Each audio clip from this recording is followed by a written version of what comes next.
नमस्कार, आप देख रहे हैं अपना बिहार। मैं हूं आपके साथ विभा उपाध्याय। बिहार में सीट शेयरिंग पर हलचल तेज हो गई है और बिहार बीजेपी प्रभारी विनोद तावड़े और डिप्टी सीएम सम्राट चौधरी की मुलाकात भी खत्म हो चुकी है। दोनों नेताओं के बीच करीब 2.5 घंटे तक बैठक चली है। मुलाकात में सहयोगी दलों के साथ सीट शेयरिंग पर बातचीत हुई। बीजेपी की केंद्रीय चुनाव समिति की बैठक के बाद ये मुलाकात बेहद अहम मानी जा रही है। बैठक में गठबंधन के सहयोगी दलों में आखिर कैसे सहमति बनाई जाए, इस पर चर्चा हुई। मुलाकात के दौरान संगठन मंत्री भीखू भाई दलसानिया और क्षेत्रीय संगठन मंत्री नागेंद्र जी भी मौजूद रहे। तो दोनों नेताओं के बीच करीब 2.5 घंटे तक ये बातचीत हुई है। मुलाकात के बीच और सीटों को लेकर सहमति बनाने पर चर्चा हुई है। सवाल ये इसलिए भी बड़ा हो जाता है क्योंकि इस मुलाकात में सहयोगी जितने भी एनडीए के दूसरे घटक दल हैं, उन दलों के बीच सीटों की संख्या क्या होगी, बिहार में इसे तय करना जरूरी और जल्द करना जरूरी है। और इस वजह से विनोद तावड़े के साथ ये मुलाकात कई मायनों में बेहद खास और बड़ी हो जाती है।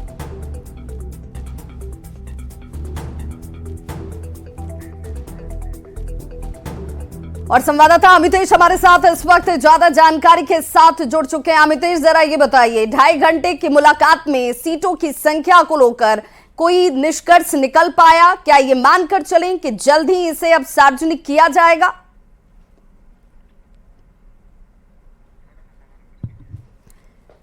तो आपको बताते चलें कि जो ये बैठक हुई जिसमें सहयोगी दलों में सहमति बनाने को लेकर चर्चा हुई, क्योंकि अपने अपने यह पार्टी के संगठन और कैसे चुनाव की पूरी प्रक्रिया होगी, ये सारे प्रोसेस पूरे किए जा रहे हैं। हमने बार बार कहा है कि पार्टी के तरफ से लोग अधिकृत हैं, सभी पार्टियों से वार्ता चल रही है। आप लोग को जल्द से जल्द खुशखबरी मिलेगी। चिराग पासवान और पशुपति कुमार पारस को लेकर सभी लोगों से बात चल रही है। वार्ता पूरा होने के बाद तुरंत सूचना दी। तो सम्राट चौधरी को आप सुन रहे थे, बिहार के डिप्टी सीएम सम्राट चौधरी, जिनकी ये विनोद तावड़े से 2.5 घंटे की मुलाकात खत्म हो चुकी है, बातचीत खत्म हो चुकी है। बाहर निकले तो मीडिया कर्मियों के सामने उन्होंने कहा कि बहुत जल्द आपको हम जानकारी और खुशखबरी देने वाले हैं। हालांकि उन्होंने ये जरूर कहा कि जहां पशुपति कुमार पारस का सवाल पूछा जाता है, चिराग पासवान का सवाल पूछा जाता है, उन्होंने कहा कि बातचीत चल रही है, थोड़ा इंतजार कीजिए, धैर्य रखिए, संख्या भी आपके सामने होगी और सभी साथ साथ ही हैं। हमारे सहयोगी इस वक्त अमितेश जुड़ चुके हैं। अमितेश, जरा ये बताइए कि क्या सीटों को लेकर अब इस मुलाकात के बाद कोई संशय नहीं है, बहुत जल्द तस्वीर सामने होगी? देखिए, बीजेपी की तरफ से दावा जरूर किया जा रहा है कि 2 से 3 दिनों में सब कुछ सामान्य हो जाएगा और सीटों का बंटवारा हो जाएगा, लेकिन अभी भी संशय है, इतना आसान नहीं है जैसा समझा जा रहा है। क्योंकि बीजेपी जरूर भरोसा दिखा रही है, उसको लग रहा है कि सब कुछ सामान्य हो जाएगा, लेकिन चिराग पासवान को लेकर के, पशुपति पारस को लेकर के क्या फॉर्मूला निकलेगा, इसको लेकर के संशय है। और जहां तक जीतन राम मांझी का सवाल है और उपेंद्र कुशवाहा का सवाल है, तो जीतन राम मांझी का उनमें ज्यादा दिक्कत नहीं है, उनके बेटे मंत्री बन गए हैं, एमएलसी भी बीजेपी ने अपने कोटे से दे दिया है। लेकिन उपेंद्र कुशवाहा को लेकर के चर्चा है कि उपेंद्र कुशवाहा आज शाम दिल्ली आ सकते हैं, तो उपेंद्र कुशवाहा का क्या फॉर्मूला होगा, बीजेपी कैसे उन्हें 1 या 2 सीटें देती है, उस पर सब कुछ नजरें टिकी हुई हैं। उपेंद्र कुशवाहा 2014 में 3 सीटों पर चुनाव लड़े थे, आरएलएसपी के सिंबल पे, राष्ट्रीय लोक समता पार्टी उन्होंने बनाई थी। लेकिन 3 के बाद जब नीतीश कुमार की एंट्री फिर से हो गई है अभी 2024 के लोकसभा चुनाव के पहले, तो बीजेपी सबसे कह रही है कि आप सब लोग कंप्रोमाइज करें। उस सिचुएशन में बीजेपी केवल 1 सीट अपने सहयोगी दलों को, ज्यादा लोगों को दे रही है। तो देखना है कि 2 सीटों पर बात बनती है या कॉम्प्रोमाइज करें, ये त्याग करें, तो क्या बीजेपी इस त्याग के लिए तैयार है कि वो अपनी इस संख्या को कम कर ले, अपने सहयोगियों के बीच उस संख्या को बांट दिया जाए या दे दिया जाए? देखिए, बीजेपी फिलहाल इसके लिए तैयार नहीं है। 17 सीटों पर कल रात मंथन हुआ और बीजेपी केंद्रीय चुनाव समिति की जो बैठक हुई उसमें सभी 17 सिटिंग सीटों पर चर्चा हो गई है। हालांकि बीजेपी की तरफ से यह कहा जा रहा है कि अभी नाम का ऐलान नहीं होगा जब तक गठबंधन में सब कुछ फाइनल नहीं हो जाता है। देखना होगा कि जीतन राम मांझी, उपेंद्र कुशवाहा को कैसे राजी किया जाता है, और इसके अलावा चाचा पारस और भतीजे चिराग पासवान, इसको लेकर के सबसे बड़ी जो चर्चा हो रही है कि आखिर इन लोगों को कितनी सीटों पर मनाया जाएगा। दोनों का दावा है कि हमारे जो सिटिंग सांसद हैं वो मिलने चाहिए। सिटिंग गेटिंग का फॉर्मूला पशुपति पारस बता रहे हैं। हाजीपुर सीट पर उन्होंने अपना दावा किया है। जो सूत्र बता रहे हैं उसके मुताबिक कल उनकी विनोद तावड़े से मुलाकात हुई। 3 दिन पहले मंगल पांडे से भी बातचीत हुई है, तो उसमें उन्होंने हाजीपुर सीट को लेकर भी अपना दावा तो अब ये देखना होगा अमितेश की चाचा और भतीजे के बीच का ये पेंच बीजेपी कब तक सुलझा पाती है, कैसे सुलझा पाती है और कितनी कितनी संख्या इन दोनों के पास सीटों के तौर पर नजर आती है। बहुत बहुत शुक्रिया इस तमाम जानकारी के लिए।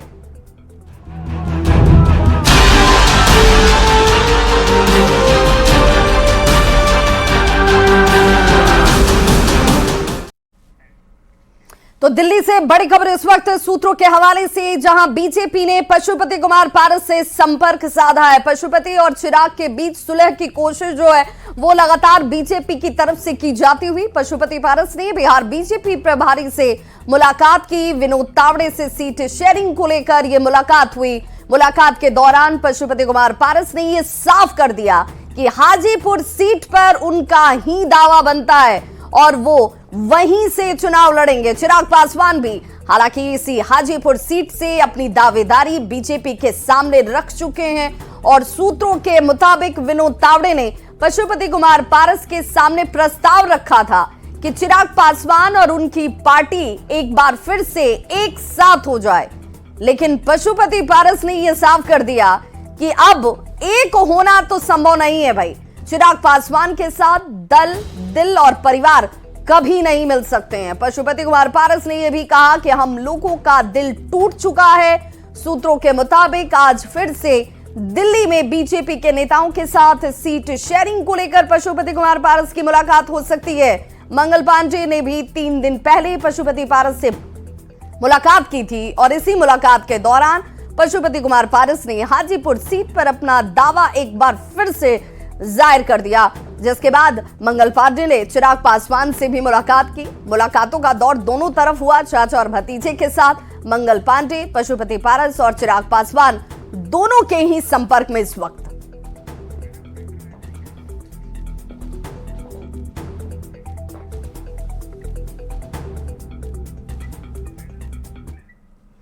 और दिल्ली से बड़ी खबर इस वक्त, अमित कात्याल के खिलाफ फिर एक्शन शुरू हो चुका है, जिसमें एक और मामले में कार्रवाई की शुरुआत की गई है। आवास और अन्य लोकेशंस पर यह सर्च ऑपरेशन, 17 लोकेशन पर ईडी की टीम सर्च ऑपरेशन इस वक्त चलाती हुई हरियाणा के कृष बिल्डटेक ग्रुप के खिलाफ कार्रवाई हुई है, जिसमें अमित कात्याल से जुड़ी हुई ये कंपनी और कंपनी के फंड को विदेश में भेजने का आरोप लगा है।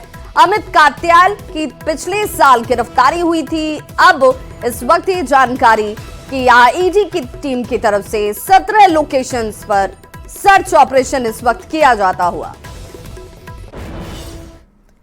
पूरे देश में सीएए लागू होने के बाद बीजेपी उत्साहित है। डिप्टी सीएम सम्राट चौधरी ने कहा कि नरेंद्र मोदी ने जो कहा वो करके दिखाया है। कुछ इसी तरह का बयान विजय कुमार सिन्हा और शहनवाज हुसैन की तरफ से भी दिया गया।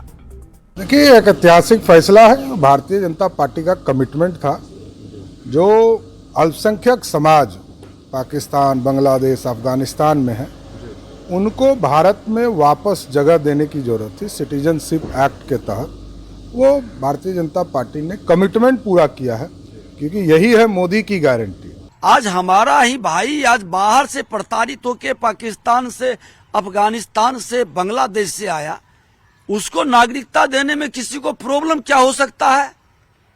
और ये तो वसुधैव कुटुंबकम का भारत का जो संस्कार रहा, जो स्वभाव रहा, उसके अनुरूप भारत अपनी भूमिका निभा रही है। ये कानून पाकिस्तान, बांग्लादेश, अफगानिस्तान से जो धर्म के नाम पर सताए हुए रिलीजियस माइनॉरिटीज के लोग हैं, जिनका धर्म वहां खतरे में था और अपना धर्म बचाने के लिए भारत में आए, उनको नागरिकता देने वाला कानून है।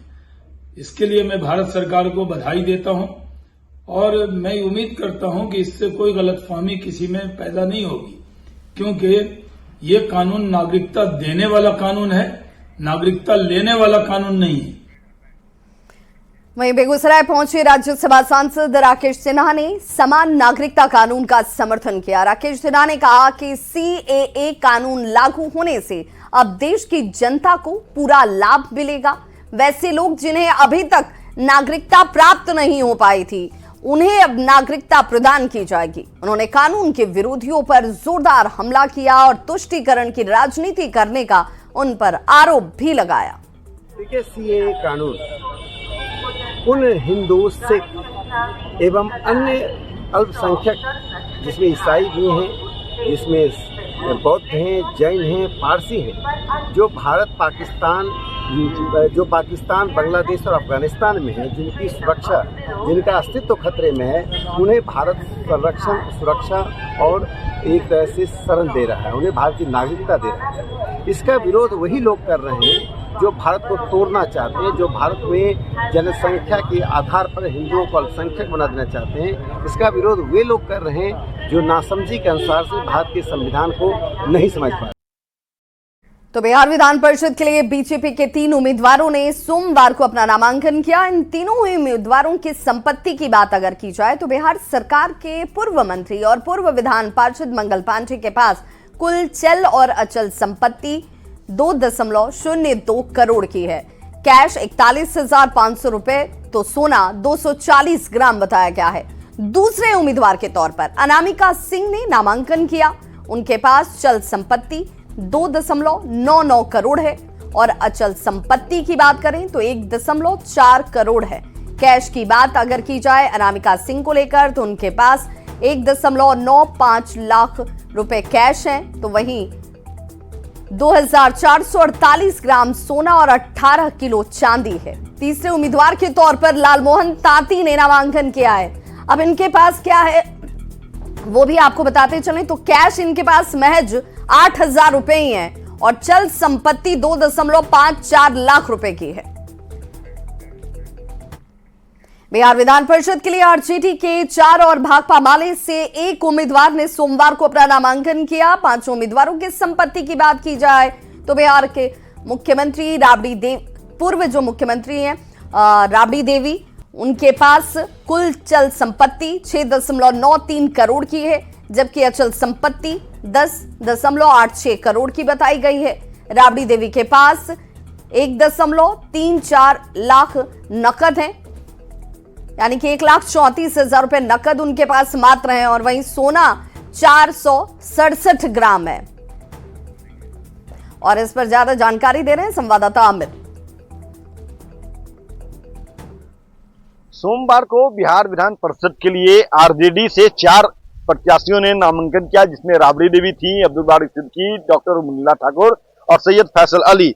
इसके अलावा भाकपा माले की तरफ से एक प्रत्याशी ने जो है शशि यादव ने नामांकन किया है।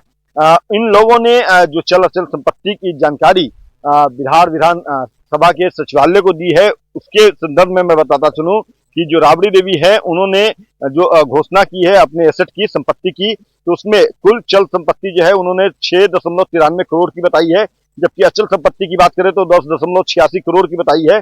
बात नगद की करें तो राबड़ी देवी के पास 1.34 लाख नगद है। तो सोने की अगर बात करें तो 447 ग्राम सोना और चांदी जो है वो लगभग 1 किलो है इनके पास। अगर हम बात दूसरे उम्मीदवार की करें उर्मिला ठाकुर की करें तो इनके पास 19.47 लाख की चल संपत्ति है और अचल संपत्ति की बात करें तो 1.44 करोड़ की है। कैश की बात करें तो डॉक्टर उर्मिला ठाकुर के पास जो है 1 लाख कैश है और 300 ग्राम सोना, 2 किलो चांदी है। अब बात अब्दुल बारी सिद्दीकी की करें तो इनके पास कुल चल संपत्ति जो है 39.76 लाख की है, जबकि अचल संपत्ति की बात करें तो अचल संपत्ति जो है 78.73 लाख की है और नकद जो है अब्दुल बारी सिद्दीकी के पास 2 लाख है और 32,000 रुपया कैश है। जेवरात इनके पास नहीं है जो इन्होंने अपने एसेट में डिक्लेयर किया है उसके मुताबिक।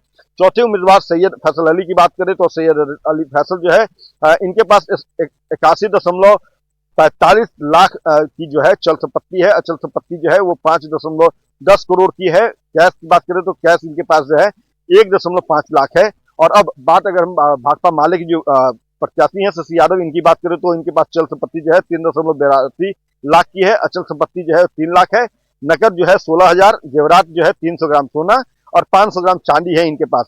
तो ये पूरी जानकारी जो है ये तमाम जो प्रत्याशी हैं चाहे वो आरजेडी के हैं या भाकपा माले की है, इन लोगों की तरफ से बिहार विधानसभा के सचिवालय में जो है वो डिक्लेयर किया गया है अपने नॉमिनेशन के दौरान। कैमरा पर्सन सुबोध के साथ अमित कुमार, न्यूज़ 18 पटना।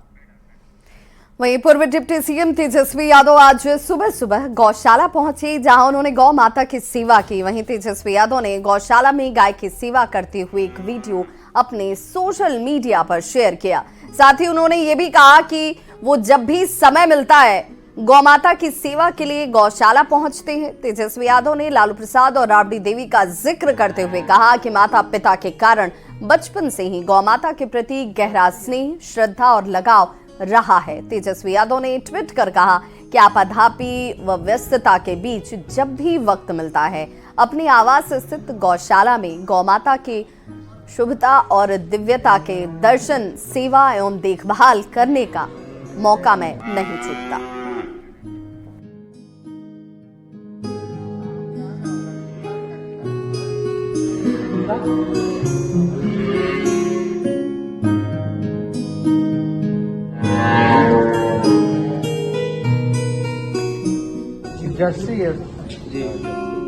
तो देखिए, बिहार के पूर्व डिप्टी सीएम है तेजस्वी यादव और गौशाला पहुंचकर गौ माता की सेवा करते हुए, और उन्होंने कहा कि ये सब कुछ बचपन से ही देखा है, माता पिता भी करते थे, उन्हीं के साथ आता था और इसीलिए मेरी खुद की भी श्रद्धा और भावना जो है वो गौ माता की सेवा की बचपन से ही रही है।